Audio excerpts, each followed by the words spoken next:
ہر بال کے بدلے ایک نیکی ملتی ہے۔ نبی پاک علیہ الصلوۃ والسلام نے فرمایا جس نے خوش دلی سے طلب ثواب کے لیے طالب ثواب ہو کر قربانی کی تو وہ آتش جہنم سے حجاب یعنی روک ہو جائے گی۔ یعنی اللہ کی رضا کے لیے ہو دو شرطیں اس حدیث میں، ایک تو خوش دلی انجوائے کے ساتھ، اللہ تیری مہربانی تو نے پھر موقع دیا، تیری راہ میں خرچ کرنے کا پھر موقع دیا، برڈن فیل نہ کیا کرو۔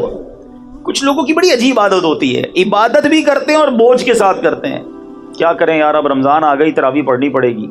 ارے اس کو تم بوجھ سمجھ رہے ہو؟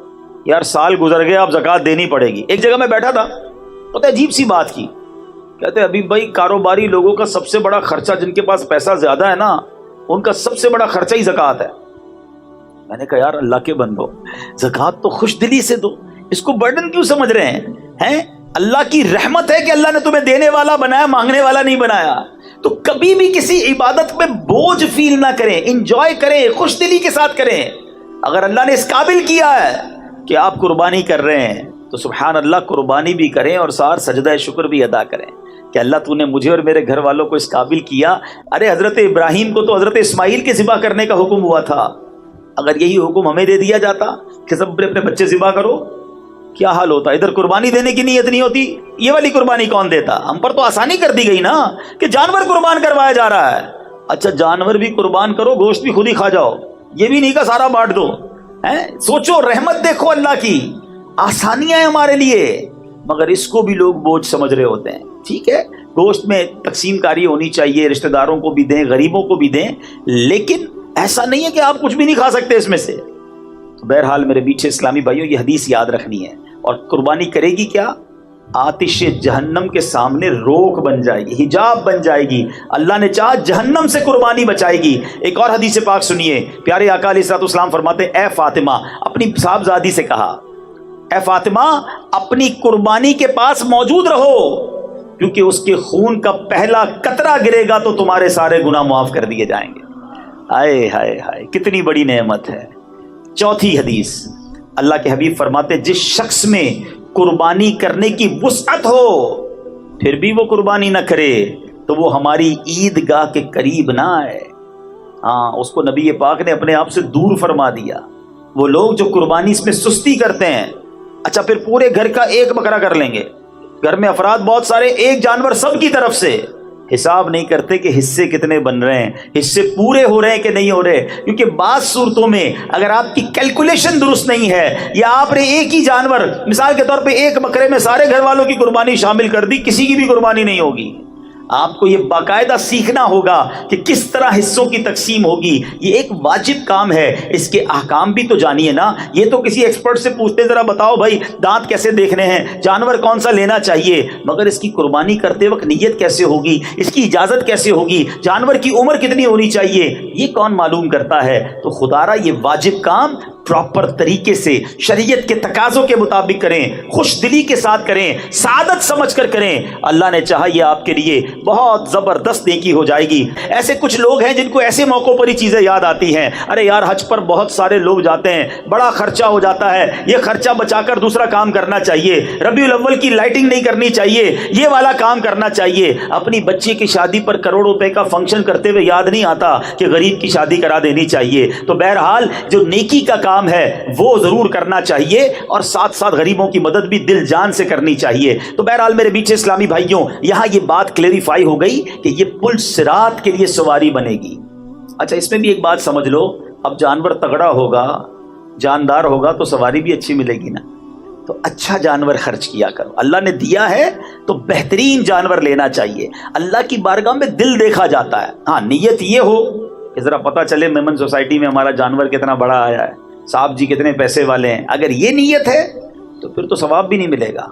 اللہ کی رضا کے لیے بہترین منڈی کا جانور لیں، بلکہ میں تو ایک اور مشورہ دیتا ہوں، اپنے گھر میں جو بھی بہترین جانور لو نا، اگر 2-3 لیتے ہیں تو سب سے بہترین جانور نبی پاک کے نام پر قربان کر دیں۔ کیا پیش کریں جانا، کیا چیز ہماری ہے آقا، یہ دل بھی تمہارا ہے، یہ جاں بھی تمہاری ہے۔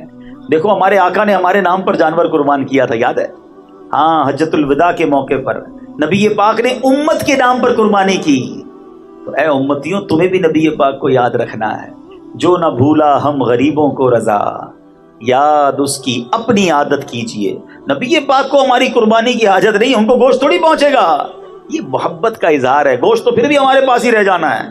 تو بہرحال قربانی کریں، خوش دلی کے ساتھ کریں، اچھی نیتوں کے ساتھ کریں، قربانی کا جانور بہترین لیں، اس لیے کہ یہاں اللہ کی بارگاہ میں دل دیکھا جاتا ہے کہ بندے کو مال سے محبت ہے یا اللہ کی رضا سے محبت ہے۔ جتنا قیمتی جانور ہوگا نا اتنا مشکل سے دل سے نکلے گا، اور جب آپ کے دل سے کوئی کام مشکل ہوتا ہے اس کا اجر بھی زیادہ ہوتا ہے، اور پھر اس کو بانٹیں غریبوں میں، تقسیم کریں رشتہ داروں میں، انشاءاللہ اس کا خوب ثواب کمائیں۔ تو قربانی جس کو اللہ نے نوازا ہے بہترین جانور کریں، اور پھر سبحان اللہ نبی پاک علیہ الصلوۃ والسلام کے نام کریں تو کیا بات ہے۔ اچھا، قربانی کے دنوں میں جو قربانی کرنے کا ارادہ رکھتا ہے اس کے بارے میں یہ ہے کہ ناخن، بال اور بردال، خال وغیرہ نہ کٹوائے، کیونکہ یہ حاجیوں سے مشابہت ہو جاتی ہے۔ حاجی بھی احرام پہن کے یہ سب چیزیں نہیں کرتے، تو حجامت وغیرہ نہ کروائے تو انشاءاللہ اس کی برکتیں ملیں گی۔ اور جو قربانی نہیں کرتا وہ بھی غریب ہے بیچارہ، نہیں کر پاتا، تو علماء کہتے ہیں اگر وہ بھی یہ اعمال ان دنوں میں کر لے، ذوالحجہ کے 10 دنوں میں، تو انشاءاللہ اس کو قربانی کا ثواب بھی مل جائے گا۔ تو یہ کام کرنا چاہیے۔ اور سبحان اللہ، بلکہ مفتی صاحب فرماتے ہیں کہ جو قربانی نہ کر سکے عشرے میں، یعنی ذوالحجہ کے ابتدائی 10 ایام میں حجامت نہ کرائے، بقرعید کے دن یا بعد نماز عید حجامت کرائے تو انشاءاللہ قربانی کا ثواب کمائے گا۔ اچھا، اب یہاں پر ایک دو باتیں مزید قربانی کے لیے عرض کر دوں، پھر انشاءاللہ اس کے بعد میں حضرت اسماعیل علیہ السلام اور حضرت ابراہیم کا وہ واقعہ سنانا چاہتا ہوں، تاکہ ہمارے بچوں کو یہ پتہ تو چلے کہ قربانی واجب کیوں ہوئی تھی، یہ یاد کس کی ہے، یہ واقعہ کیا تھا۔ اللہ اکبر، جتنی بار اس واقعے کو پڑھیں آنکھوں میں آنسو آ جاتے ہیں، دل بے قرار ہو جاتا ہے کہ یہ کیسے لوگ تھے، اللہ کی رضا پر کیسے راضی تھے، کتنی بڑی قربانی کے لیے وہ تیار ہو گئے، اور آج ہمیں چھوٹی سی قربانی دینے میں لوگوں کے دلوں پر بوجھ آ جاتا ہے۔ تو بہرحال میرے پیچھے اسلامی بھائیوں، قربانی کی جو دعا ہے نا، یہ انشاءاللہ آپ کو دعوت اسلامی کے جو رسالے ہیں مکتبۃ المدینہ کے، اس میں مل جائے گی، مگر مجھے بہت پسند ہے۔ عربی دعائیں یاد کر لو اور اس کو ترجمے کے ساتھ یاد کرو۔ آئے ہائے، اس دعا کے ذرا معنی سنو۔ اللہ کرے کہ مجھے تو وہ بی بی فاطمہ سے جو نبی پاک نے فرمایا نا کہ اے فاطمہ قربانی کے پاس رہنا، پہلا قطرہ گرتے ہی تمہارے پچھلے گناہ معاف کر دیے جائیں گے۔ اب یہ دعا کیا ہے؟ وہ دعا یہ ہے، انی وجہت وجہی للذی فطر السماوات والارض حنیفا وما انا من المشرکین ان صلاتی ونسکی ومحیای ومماتی للہ رب العالمین لا شریک لہ وبذالک امرت وانا من المسلمین۔ کیا ترجمہ ہے اس کا؟ یہ تو ویسے بھی پڑھنے والی دعا ہے۔ ترجمہ کیا ہے کہ میں نے اپنا منہ اس کی طرف کیا جس نے آسمان و زمین بنائے، ایک اسی کا ہو کر، اور میں مشرکوں میں نہیں۔ بے شک میری نماز اور میری قربانیاں اور میرا جینا اور میرا مرنا سب اللہ کے لیے ہے، جو رب سارے جہان کا، اس کا کوئی شریک نہیں۔ مجھے یہی حکم ہے اور میں مسلمانوں میں ہوں۔ اللہ اکبر۔ جب اس کیفیت میں بندہ قربانی کرے کہ اللہ میرا جینا، میرا مرنا، میری نماز، میری قربانی سب تیرے لیے ہے، اللہ ان کیفیتوں کے ساتھ قربانی کرنا اب نصیب فرمائے۔ تو بہرحال میرے میٹھے اسلامی بھائیوں، اب چلتے ہیں یہ قربانی شروع کہاں سے ہوئی۔ حضرت ابراہیم علیہ السلام بڑی عظیم ہستی ہیں، یاد رہے حضرت ابراہیم کو ابو الانبیاء کہا جاتا ہے۔ یہ وہ نبی ہیں کہ ان کے بعد جتنے انبیاء آئے سب کے آپ والد ہیں۔ آپ کو ابو الرحیم بھی کہا جاتا ہے، ابراہیم ابو الرحیم بھی کہا جاتا ہے۔ وہ کیوں؟ کہ آپ جو ہے بڑے مہمان نواز تھے، روزانہ دسترخوان پر آپ کو کوئی مہمان چاہیے ہوتا، جب تک مہمان نہ ملتا آپ کھانا نہیں کھاتے تھے۔ مہمان نوازی بھی آپ کے دور سے شروع ہوئی۔ اب آپ کو بیٹے کی تمنا تھی، آپ اللہ کی بارگاہ میں دعا کرتے تھے، اے اللہ مجھے بیٹا عطا کر دے۔ اچھا، آپ 99 سال کی عمر تک بے اولاد تھے، 99 ایئرز کی ایج۔ چلو تھوڑا سا یہاں ایک درس دے دوں، کئی لوگ ملتے ہیں کہتے ہیں اولاد نہیں ہے، اور پھر مایوسی کی باتیں کرتے ہیں، میں تو نماز پڑھتا ہوں پھر بھی اولاد نہیں ملتی، حج کر کے آیا پھر بھی اولاد نہیں ہے۔ معاذ اللہ، اللہ کی رضا پر راضی نہیں ہے۔ ایک بات یاد کر لو، اگر رب نے کچھ نہیں دیا نا تو یہی میرے لیے بہتر ہوگا۔ کیا پتہ تمہارے نصیب میں ایسی اولاد ہو جو تمہیں مار کے گھر سے نکالتی ہیں۔ بعد میں ماں باپ کہتے ہیں نا، نہ ہی ہوتی اولاد تو اچھا تھا۔ نہیں ہوتی ایسی اولاد، کیسی کیسی نافرمان اولاد ہوتی ہے لوگوں کی۔ میرا رب اگر اسی پر راضی ہے تو راضی رہو نا. 99 ایئرس کی ایج ہو گئی حضرت ابراہیم کی, اولاد نہیں ہے, مگر رب سے دعا کرتے ہیں, مایوس بھی نہیں ہے. اور دعا کا انداز کیا تھا؟ آپ کہتے ہیں اسمع یا ایل, اسمع یا ایل. اسمع عربی میں کہتے ہیں سن لے, اور عبرانی زبان میں ایل کہتے ہیں اللہ کو, پروردگار کو. اے اللہ میری سن لے. سبحان اللہ. حضرت اسماعیل 99 سال میں حضرت ابراہیم کو عطا کیے گئے, اور حضرت ابراہیم نے بیٹے کا نام ہی اسماعیل رکھ دیا. جو دعا میں پکارتے تھے اسمع یا ایل, یہی نام اسماعیل جو ہے وہ اپنے بیٹے کا نام رکھ دیا. اے میرے میٹھے اسلامی بھائیوں, یاد رہے حضرت ابراہیم کی کیا شان ہے.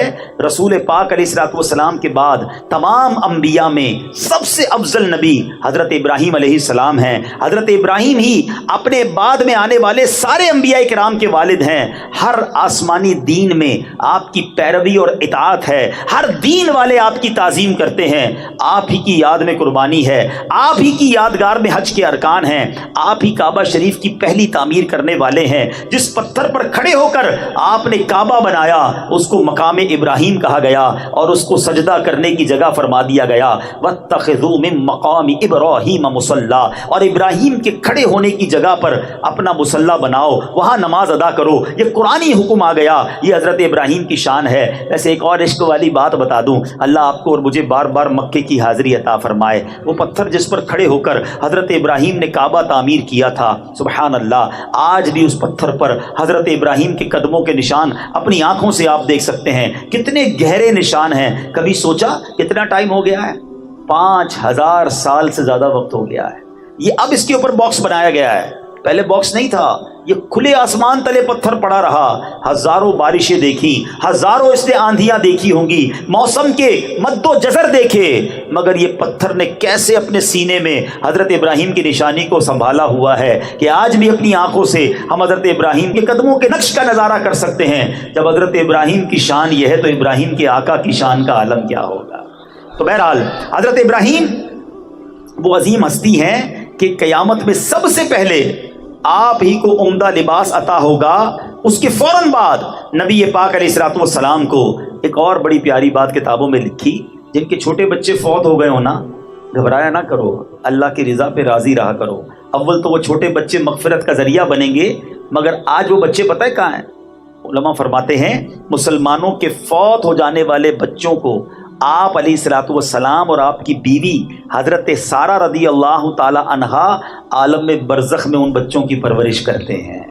یہ بچے ان کے پاس ہیں, حضرت ابراہیم کے پاس ہیں, اور وہ ان کی پرورش فرما رہے ہیں. اللہ اکبر. یہ شان ہے حضرت ابراہیم کی. اب ذرا غور کیجئے میٹھے اسلامی بھائیوں, حضرت ابراہیم کی شان تو آپ نے سنی.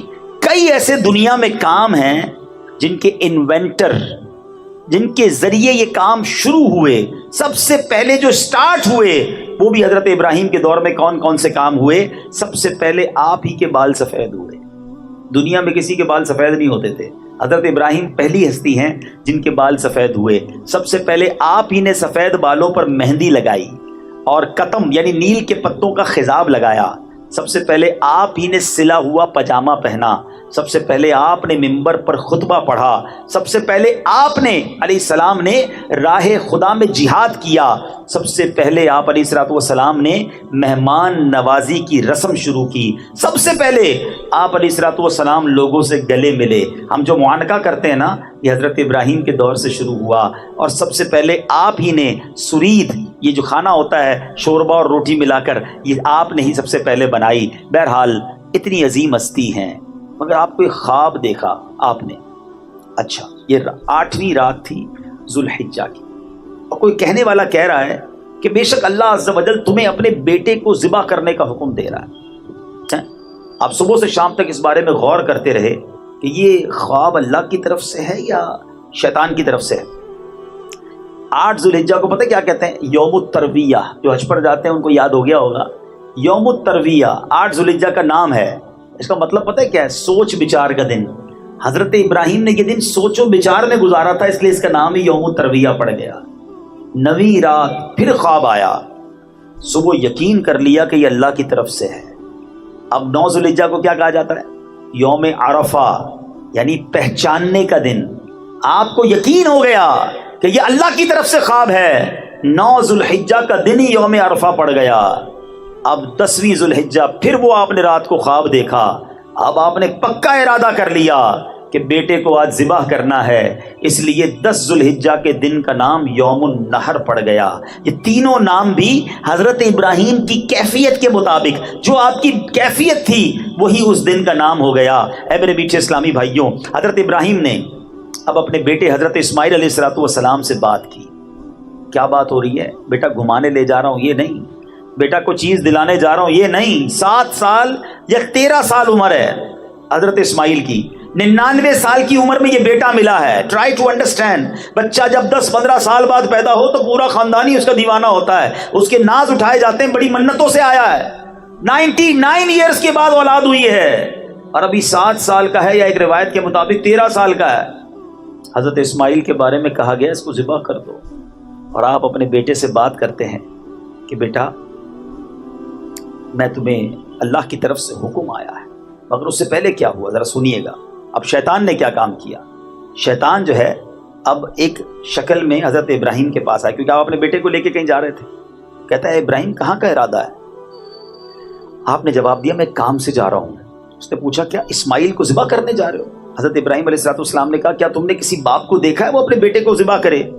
شیطان بولا ہاں میں آپ ہی کو دیکھ رہا ہوں کسی کام سے جا رہے ہیں. اس کو تو معلوم تھا. آپ سمجھتے ہیں کہ اللہ عز و جل نے آپ کو اس بات کا حکم دیا ہے؟ حضرت ابراہیم نے ارشاد فرمایا اگر اللہ عز و جل نے مجھے اس بات کا حکم دیا ہے تو میں اس کی فرما برداری کروں گا. شیطان نے یہاں وسوسہ ڈالنے کی کوشش کی، کامیاب نہیں ہوا. اب اپنی بھی ہاجرہ کے پاس گیا. آپ کو پتا ہے آپ کے بیٹے کو کہاں لے کر گئے حضرت ابراہیم؟ کب بیٹے کو کہیں گھمانے پھرانے لے گئے؟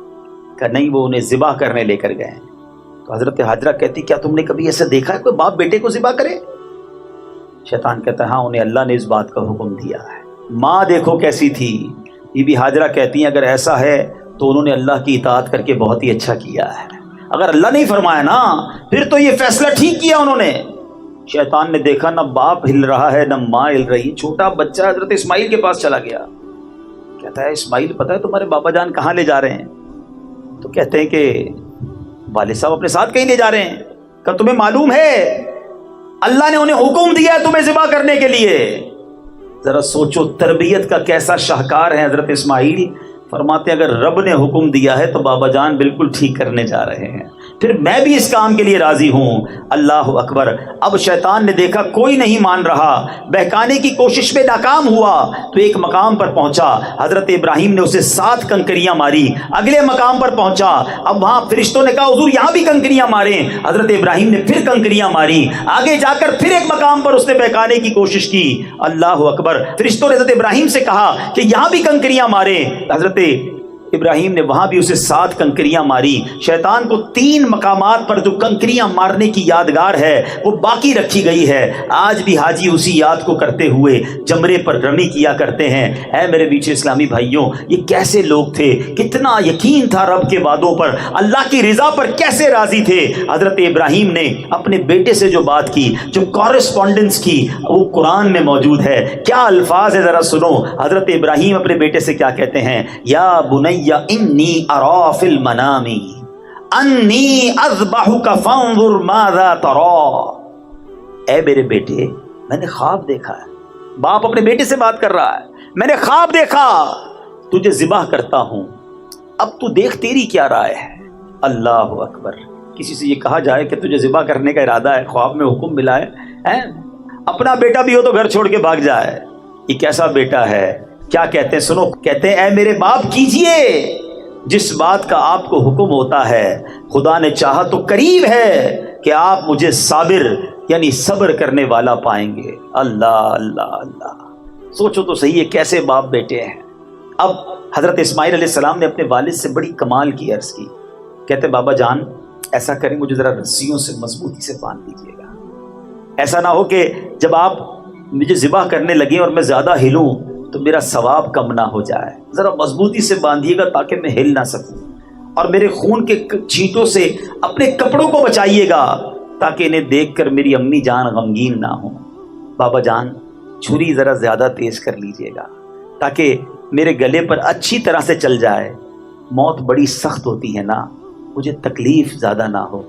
آپ مجھے ذبح کرتے وقت پیشانی کے بل لٹا دیجیے گا، الٹا لٹا دیجیے گا، کیونکہ جب میرے چہرے پر نظر پڑے گی تو آپ بھی تو میرے والد ہیں، آپ کو بھی تکلیف ہوگی، مجھے الٹا لٹا دیجیے گا۔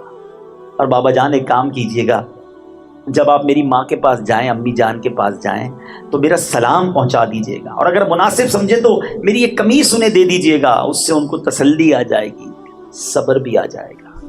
اللہ اکبر، سوچو تو صحیح، بات کون کر رہا ہے؟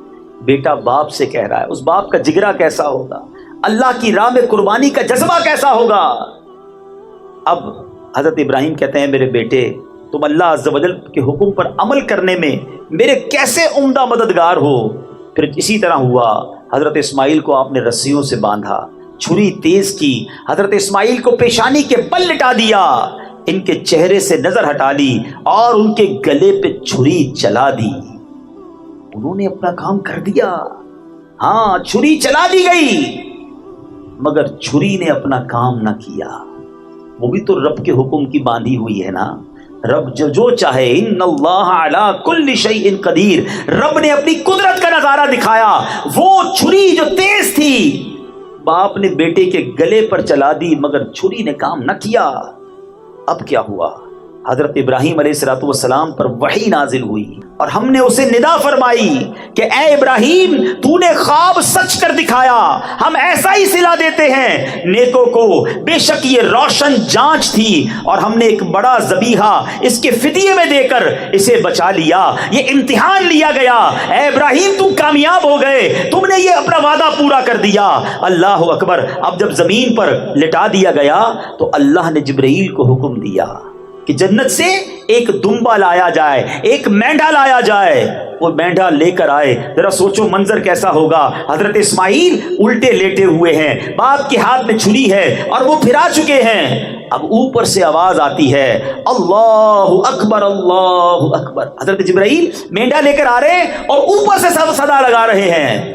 حضرت ابراہیم نے جب اوپر دیکھا تو جان لیا کہ اللہ کی طرف سے آزمائش کا وقت گزر چکا ہے، امتحان پورا ہو گیا ہے، بیٹے کے فدیے کی جگہ مینڈھا بھیجا جا رہا ہے۔ حضرت ابراہیم نے اب خوش ہو کر کیا کہا؟ لا الہ الا اللہ واللہ اکبر۔ اب جو بیٹا لیٹا ہوا ہے، حضرت اسماعیل نے جب یہ سنا تو کہتے ہیں اللہ اکبر وللہ الحمد۔ اس کے بعد کیا ہوا؟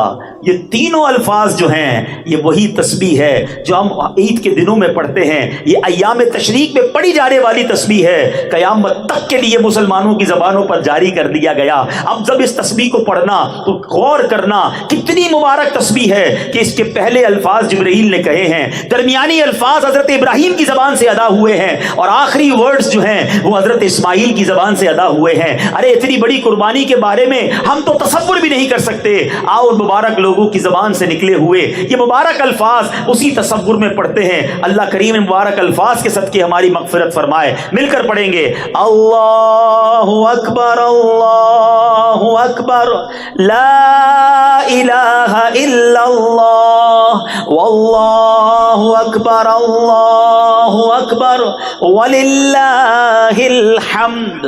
اب عید کے دنوں میں جب یہ تسبیح پڑھنا نا تو یاد رکھنا جبرائیل نے شروع کی تھی، حضرت ابراہیم نے آگے پڑھی تھی اور آخری الفاظ حضرت اسماعیل نے ادا کیے۔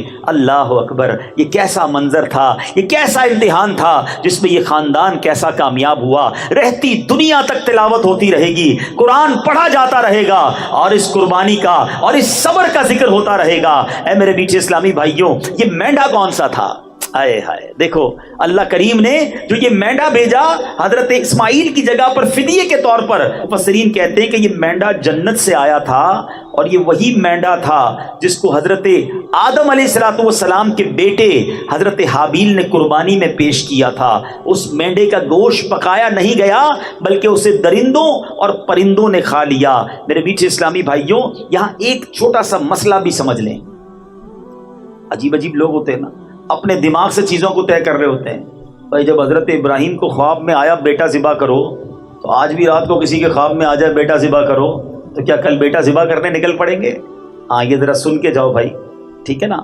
یاد رہے کوئی شخص خواب یا غیبی آواز کی بنیاد پر اپنے یا کسی دوسرے کے بچے کو ذبح نہیں کر سکتا، کرے گا تو سخت گناہگار اور عذاب جہنم کا حقدار ہوگا۔ حضرت ابراہیم علیہ السلام نے جو خواب کی بنیاد پر اپنے بیٹے کی قربانی کے لیے آپ تیار ہوئے، یہ حق ہے کیونکہ آپ نبی ہیں، اور نبی کا خواب بھی وحی الہی ہوتا ہے۔ یہ ان حضرات کا امتحان تھا۔ حضرت جبرائیل جنتی دمبا لے آئے اور اللہ کے حکم سے حضرت ابراہیم نے اپنے پیارے بیٹے کے بجائے اس جنتی دمبے کو ذبح فرما دیا۔ تو اے میرے میٹھے اسلامی بھائیوں، اللہ نے اب یہ یاد کیسی باقی رکھی کہ اب رہتی دنیا میں قیامت تک جو قربانیاں ہوں گی وہ حضرت ابراہیم علیہ السلام اور حضرت اسماعیل کی یاد میں یہ جو ہم قربانی کرتے ہیں۔ تو بہرحال میرے میٹھے اسلامی بھائیوں، یہ واقعہ جب بھی پڑھیں ایمان تازہ ہو جاتا ہے، عقل بھی حیران ہو جاتی ہے، یہ کیسے لوگ تھے۔ یہی حضرت ابراہیم، یہ تو ابھی 7 یا 13 سال کے ہو گئے نا، جب چھوٹے تھے تو کیا کیا تھا؟ بی بی ہاجرہ اور حضرت اسماعیل کو مکے میں چھوڑ آئے تھے، بالکل لکو تک صحرا تھا، پانی بھی نہیں تھا، تھوڑی سی کھجوریں تھوڑا سا پانی دے کر چھوڑ آئے کیونکہ اللہ کا حکم تھا۔ بی بی ہاجرہ نے کہا تھا کہ اے ابراہیم ہمیں کہاں چھوڑے جا رہے ہو، کس کے آسرے چھوڑے جا رہے ہو؟ حضرت ابراہیم نے 2 بار 3 بار جواب نہیں دیا۔ تو بی بی ہاجرہ نے کہا کہ کیا آپ کو اللہ نے حکم دیا ہے؟ فرمایا ہاں مجھے رب نے حکم دیا ہے۔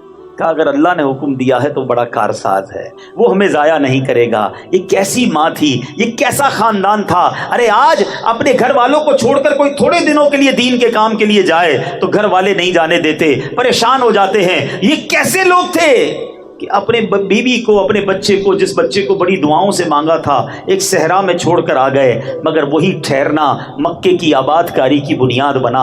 وہ حضرت اسماعیل کا رونا، وہ بی بی ہاجرہ کا دوڑنا، وہ زمزم کا جاری ہونا، وہ کنویں کا ابل پڑنا، اور اس کے بعد جناب لوگوں کا مکے میں آ کر آباد ہونا۔ اور اب پھر مکہ جب آباد ہوا تو کعبے کی تعمیر بھی اللہ کریم نے یہ شرف حضرت اسماعیل اور حضرت ابراہیم کو عطا فرمایا۔ یہ جو مقام ابراہیم کی بات ہو رہی تھی، ایک اور معجزہ بتاؤں حضرت ابراہیم کا۔ مقام ابراہیم آپ دیکھیں، کعبہ جب ہم دیکھتے ہیں نا کتنا اونچا ہے، اتنی اونچی تعمیر کیسے کی ہوگی؟ آج کے زمانے میں تو کرین اور بہت ساری چیزیں ہوتی ہیں، بڑے بڑے پتھر اوپر تک پہنچانے ہوتے ہیں، لفٹیں لگتی ہیں۔ کتابوں میں لکھا ہے جو مقام ابراہیم تھا نا، کعبے کی دیوار جتنی اونچی ہوتی جاتی تھی مقام ابراہیم اتنا اوپر ہوتا جاتا تھا۔ یہ لفٹ کا کام کرتا تھا، جب نیچے تعمیر کرنی ہوتی تھی یہ پتھر نیچے آ جاتا تھا۔ اللہ اکبر، اللہ نے اپنے گھر کی تعمیر کا کیا انتظام کیا۔ اچھا پھر جب اس کی تعمیر کرنی تھی ایک اور پرابلم تھی، کعبہ جو ہے وہ اٹھا لیا گیا تھا طوفان نوح کے موقع پر۔ اب کعبے کی ڈائمنشنز نہیں پتا تھی کہ ایگزیکٹلی کعبہ کدھر ہے جہاں بنانا ہے۔ حضرت ابراہیم کو حکم ہوا اے ابراہیم کعبے کی تعمیر کرو۔ اب اس جگہ کی نشاندہی کے لیے ایک بادل بھیجا گیا۔ ارشاد ہوا اس بادل کے نیچے جتنی سائے کی جگہ ہے نا، یہی کعبے کی 4 دیواری کی جگہ ہے، یہاں کعبہ تعمیر کرو۔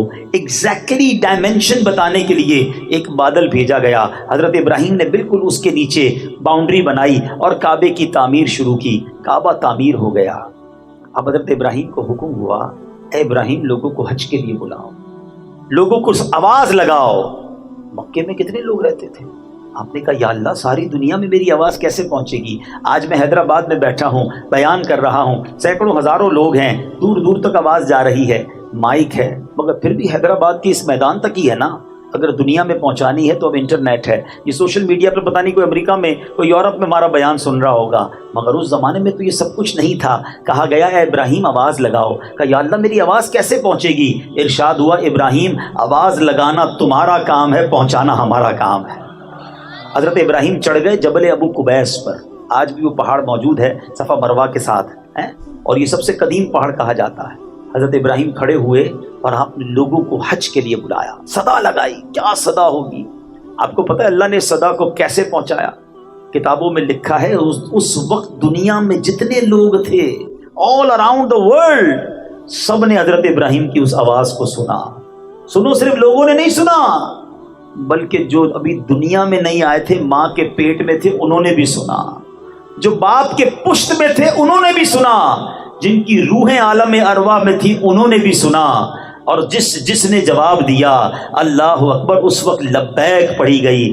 کتابوں میں لکھا ہے جس نے حضرت ابراہیم کی اس صدا پر ایک بار لبیک کہا وہ زندگی میں ایک بار حج کرے گا، جس نے 2 بار اس وقت لبیک کہا وہ 2 حج کرے گا، جس نے جتنی بار اس وقت لبیک کہا تھا حضرت ابراہیم کی اس ندا پر اللہ کریم اتنی بار اسے حج پر بلائے گا۔ مبارک ہو ان کو جو حج کرائے ہیں، سبحان اللہ۔ اللہ کا جتنا شکر ادا کرے کم ہے کہ اللہ نے ہماری روح کو یہ توفیق بخشی تھی۔ ہم دنیا میں تو نہیں آئے تھے، ہزاروں سال پرانی بات ہے، حضرت ابراہیم کی اس پکار پر ہماری روح نے لبیک کہا، رب نے حج پر بلایا، اور ہم اللہ سے دعا کرتے ہیں مولا پھر حج پہ بلا، جو نہیں گئے انہیں بھی حج پہ بلا اور انہیں بھی وہ مبارک مناظر دیکھنا نصیب فرما۔ تو کمال کی داستان ہے حضرت ابراہیم کی باتیں، ان کی زندگی کے انداز، ایسے ایسے واقعات ہیں۔ نمرود کے سامنے جس طرح وہ 18-20 سال کی عمر میں کھڑے ہو گئے، آگ میں ڈال دیا گیا، مگر وہ اللہ تبارک و تعالیٰ پر توکل کیسا تھا، بھروسہ کیسا تھا، اور اس بھروسے کا کمال کیا ہوا کہ اللہ کریم نے حکم فرمایا اور وہ آگ گلزار بن گئی۔ ایک روایت کے مطابق 40 دن آپ آگ کے اندر رہے، مگر باہر آتے ہیں تو آپ کا بال بھی بیکا نہیں ہوتا ہے، آپ کے جسم پر خراش بھی نہیں ہے، اللہ نے آگ کو گلزار بنا دیا۔ فرق کیا ہے؟ آج ہماری مصیبتیں حل نہیں ہوتی، آج ہم ڈر اور خوف میں مبتلا رہ جاتے ہیں، ان کا توکل ایسا تھا کہ آگ گلزار بن جاتی تھی۔ کمال کی بات شاعر مشرق لکھتے ہیں، کہتے ہیں اگر آج بھی ہو ابراہیم سا ایمان پیدا، ایکچولی the difference is دل میں ایمان ہی وہ نہیں ہے، بھروسہ ہی وہ نہیں ہے، توکل ہی وہ نہیں ہے۔ کیا کہتے ہیں؟ اگر آج بھی ہو ابراہیم سا ایمان پیدا، آگ کر سکتی ہے انداز گلستاں پیدا۔ اگر آج وہ ایمان آ جائے تو آج آپ کی غموں کی آگ گلزار بن جائے گی، آج آپ کی مخالفت کی آگ بھی گلزار بن جائے گی۔ اور سبحان اللہ ایک اور بات سیکھنے کو ملی، عقل تو کہتی تھی اے ابراہیم آگ میں جاؤ گے جل کر راکھ ہو جاؤ گے، اتنی بڑی آگ ہے کہ پرندے نہیں گزر رہے، مگر حضرت ابراہیم کے عشق نے کچھ اور ہی فیصلہ کیا۔ شاعر کہتے ہیں نا، عقل والوں کے نصیبوں میں کہاں ذوق جو، ہر بات لاجک سے نہیں تولی جاتی، عقل والوں کے نصیبوں میں کہاں ذوق جنوں، عشق والے ہیں جو ہر چیز لٹا دیتے ہیں۔ بے خطر کود پڑا آتش نمرود میں عشق، یہ عشق کا فیصلہ تھا نا، عقل کا نہیں تھا۔ بے خطر کود پڑا آتش نمرود میں عشق، عقل تھی محو تماشائے لبے بام ابھی۔ ارے عقل تو سوچتی رہ گئی، عشق نے اپنا کام کر دیا۔ تو بہرحال میرے پیچھے اسلامی بھائیوں، ون آف دا بیوٹیفل سیرت کا شاندار ہسٹری ہے حضرت ابراہیم کی، کمال کی شخصیت ہے، جتنا پڑھیں ایمان تازہ ہوتا ہے۔ ارے اب تو قربانی کریں گے پھر ان کی یاد آئے گی، انشاءاللہ حج پہ جائیں گے پھر ان کی یاد آئے گی۔ اللہ سیدنا ابراہیم علیہ الصلوۃ والسلام کے مزار پر کروڑوں رحمتوں کی بارش نازل فرمائے اور ان کے فیوز و برکات سے ہمیں مالا مال فرمائے، ان کی سیرت سے کچھ سیکھنا نصیب فرمائے، اور اس بار اپنی قربانی کو شاندار انداز میں اخلاص کے ساتھ کرنے کی توفیق عطا فرمائے۔ ویڈیو دیکھنے کا شکریہ۔ اگر آپ چینل پر نئے ہیں تو سبسکرائب کر لیں اور ساتھ ہی ساتھ بیل آئیکن پر بھی کلک کر دیں تاکہ یوٹیوب ہماری ہر ویڈیو کا نوٹیفیکیشن سب سے پہلے آپ کو بھیج دے۔ جزاک اللہ۔